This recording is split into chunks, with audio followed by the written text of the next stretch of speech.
was based in America. No, I'm back now. Actually, the fight came at a good time. I was a school teacher over there for 5 years, and I actually went over on a football scholarship at the start, and fell on some hard times financially, and I had to jump into the ring to earn a few bob.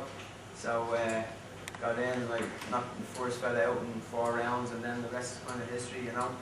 But like that said though, like I'm definitely definitely there's no denying that I'm the underdog, but like I know that I'm used to that, and I'm used to going to opponents' backyards to fight. But like that's just part and parcel of what I am. I hadn't got the back end early in my career. I never had the amateur fights. Like I only had 3 amateur fights, but like I must be doing something right if I'm going the distance with world champions, like in their hometowns, split decisions in their hometowns, and that's only after 3 amateur fights. I've got a bit of heart, you know. So I'm just hoping that will come up to the fore soon enough. Roll on the 6th. See, Amir's not here today. I hope he turns up on the 6th. Yeah. What were you teaching and where were you teaching? I was a PE teacher in Oklahoma City. Was that the high school? Yeah, I was junior high school, elementary school for primary school kids. Oh, primary school. Yeah. Martin, were you encouraged by what you saw from all these last performances?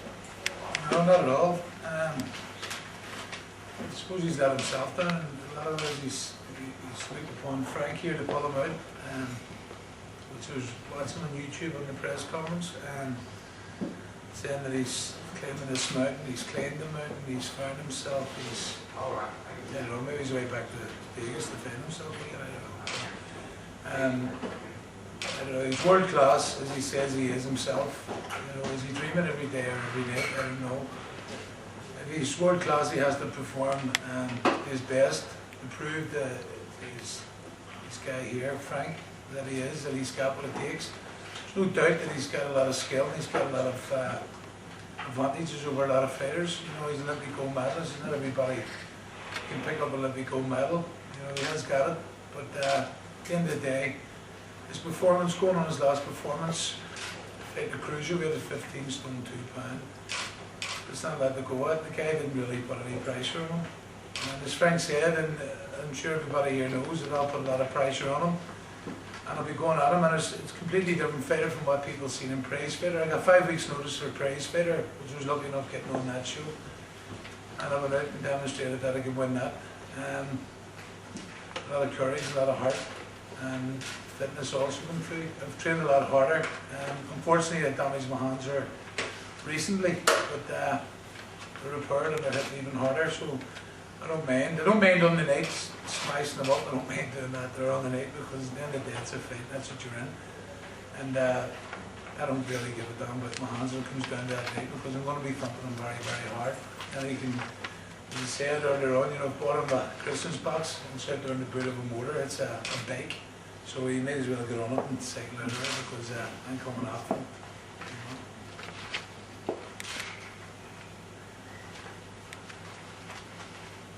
Your injury's all cleared up now, Martin. Pardon? Your injury's all cleared up now. Oh yes, definitely. Even if they weren't, I would still take the fight.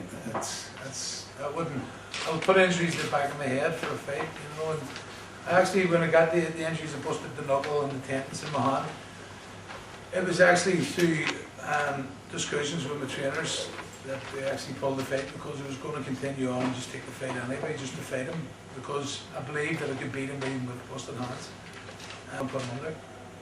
Every pressure, you know, pulls everybody, keeps them all away, and you know, if he can do something for his own fans, for his people back here in England, and prove to the people here that he's got something, rather than be booed into the ring and booed out of the ring. You know, that's really between him and his fight fans here. You know, I haven't been booed into the ring or booed out of it, and I hope that night when I fight, oddly, that I don't get booed into it or booed out of it also. And there is a contender, and there is a fighter, and boxing's a beautiful sport, and you know, I don't think anybody deserves to be booed in the sport at all. It should be Audley or anybody else. I think it's not fair, like, to be quite honest. But he has to live up to the mark where he's told Frank that he's going to be world champion. So are the people booing him because he's telling lies, You know, you can't lie to people. You know, you can't lie to your own people and say you're going to be something you're not, because people don't be too long seeing through you and then they just dislike you for telling lies. So, you know, he has to redeem himself, and he's picked the wrong opponent to redeem himself. Or maybe Frank. We'll see a good fight. We'll see. That's what I want to see if he can fight. That's what we Well, he definitely can't fight. He can punch, but he can't fight. find out. I know you're the man to take the fight, so I know you're going to make it.